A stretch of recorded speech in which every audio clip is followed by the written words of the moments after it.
The first rule in investment is don't lose. And the second rule in investment is don't forget the first rule, and that's all the rules there are. I mean, if you buy things for far below what they're worth and you buy a group of them, you basically don't lose money. Warren, what do you consider the most important quality for an investment manager? It's a temperamental quality, not an intellectual quality. You don't need tons of IQ in this business. I mean, you have to have enough IQ to get from here to downtown Omaha, but you do not have to be able to play three-dimensional chess or be in the top leagues in terms of bridge playing or something of the sort. You need a stable personality. You need a temperament that neither derives great pleasure from being with the crowd or against the crowd.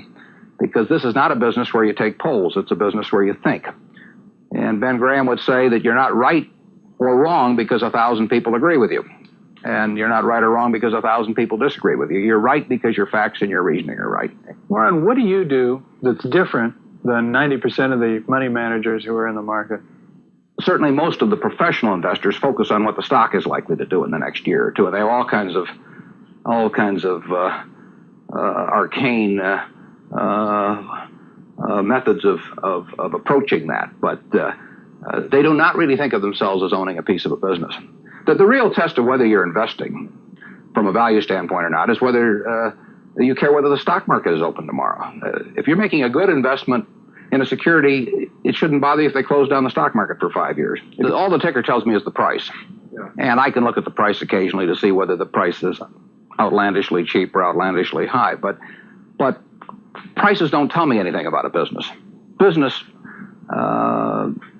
figures themselves tell me something about a business, but the price of a stock doesn't tell me anything about a business. I would rather value a stock or a business first and not even know the price, so that I'm not influenced by the price in establishing my valuation, and then look at the price later to see whether it's way out of line with what my value is.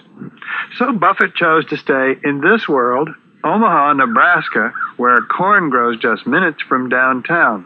Now, Omaha is a nice town, but nobody claims it's a world financial center. Here, the only thundering herd is actually on 4 feet. Don't you find Omaha a little bit off the beaten track for the investment world? Well, believe it or not, we get mail here, and we get periodicals, and we get all the facts needed to make decisions. And unlike Wall Street, you'll notice we don't have 50 people coming up and whispering in our ear that we should be doing this or that this afternoon. You appreciate the lack of stimulation here? I like the lack of stimulation. We get facts, not stimulation here. How can you stay away from Wall Street? Well, if I were on Wall Street, I'd probably be a lot poorer. You get overstimulated in Wall Street, and you hear lots of things, and you may shorten your focus, and a short focus is not conducive to long profits. And here I can just focus on what businesses are worth, and I don't need to be in Washington to figure out what the Washington Post newspaper is worth, and I don't need to be in New York to figure out what some other company is worth. It's simply an intellectual process. And the less static there is in that intellectual process, really the better off you are. What is the intellectual process? The intellectual process is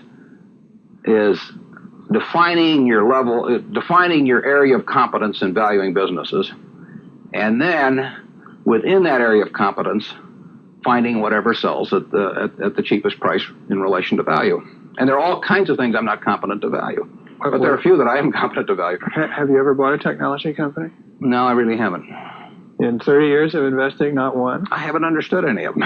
So you haven't ever owned, for example, IBM? Never owned IBM. Marvelous company. I mean, a sensational company, but I haven't owned IBM. And so here is this technological revolution going on, and you're not going to be a participant. Gone right past me. Is that all right with you? It's okay with me.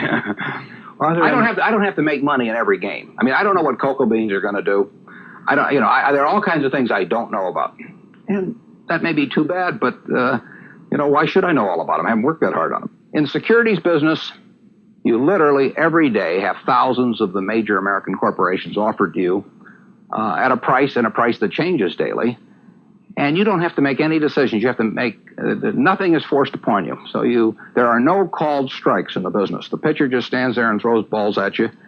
And if you're playing real baseball and it's between the knees and the shoulders, you either swing or you get a strike called on you. If you get too many called on you, you're out.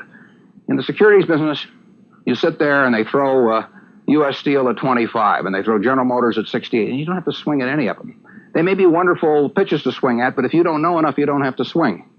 And you can sit there and watch thousands of pitches, and finally you get one right there where you want it, something that you understand, and then you swing. And so you might not swing for 6 months. You might not swing for 2 years. Isn't that boring? It would bore most people, and certainly boredom is a problem with most professional money managers. If they try to sit out an inning or two, not only do they get somewhat antsy, but their clients start yelling, "Swing, you bum!" from the stands, and that's very tough for people to do. Warren, your approach seems so simple. Why doesn't everybody do it? Well, I think partly because it is so simple. That the academics, for example, focus on all kinds of variables. Partly because by academics you mean professors of right, finance. The data's there. In business school. Sure, and the data's there. So they focus on whether if you buy stocks on Tuesday and sell them on Friday, you're better off, or if you buy them in election years and sell them in other years, you're better off, or if you buy small companies. There are all these variables because the data are there, and they've learned how to manipulate data. And as a friend of mine says, to a man with a hammer, everything looks like a nail. And once you have these skills, you just are dying to utilize them in some way, but they aren't important. If I were being asked to participate in a business opportunity, would it make any difference to me whether I bought it on a Tuesday or a Saturday or an election year or something? It's not what a businessman thinks about in buying businesses. So why think about it when buying stocks? Because stocks are just pieces of businesses.